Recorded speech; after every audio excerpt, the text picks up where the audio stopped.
Give me something brighter, give me something I can see. Give me something vicious, give me something I can be. Give me all the love and peace you in these walls. Give me something safe, something worth fighting for. Worcester historically has been a divided city, divided by neighborhoods and by a number of things, and the church has kind of mirrored what the city as a whole is like. The whole idea of churches coming together and presenting a day of hope, a day of love, a day of giving, a day where the community comes together and they bring their resources, not as a handout, but as a hand up, to say to the people, you have significance, to say, you matter.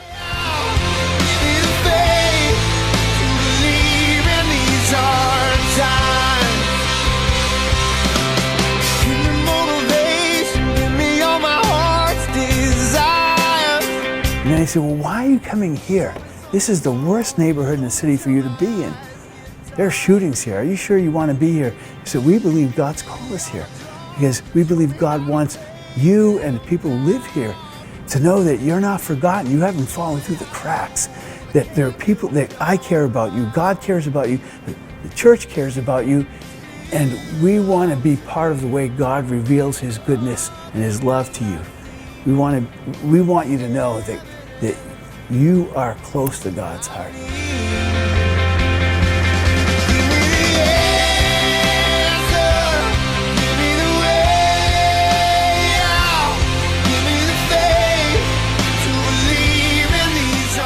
Can we come together and partner with one another to provide something on a large scale that we could never do on our own, on a smaller scale? No matter the ethnicity, no matter what label, name is on the front of the door of that church, we are God's church, Christ's body, called together to be one. That's what Convey of Hope does. That's how God uses it. God's an amazing God. And we come together and we see these kind of things happen when the church acts as the church that we're called to be. I think it's changed some of the spiritual atmosphere in the city, and I also think it's sort of expanded and improved the view that people in the city have for what the church can be. What Convey of Hope did for us is help us to build trust with people who weren't sure they could trust us. We planted a seed and it's going to grow. And what God's going to grow it into, only He knows. But again, we're along for the ride. We're saying yes to the journey, and God's doing it.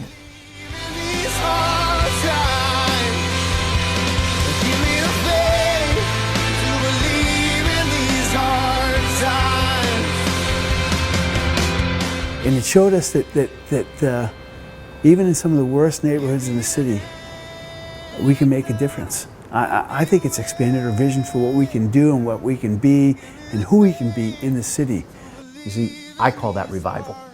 I see that God is bringing a spirit of revival, renewal, an awakening, and it's exciting to be a part of that. God becomes a topic of conversation everywhere you go.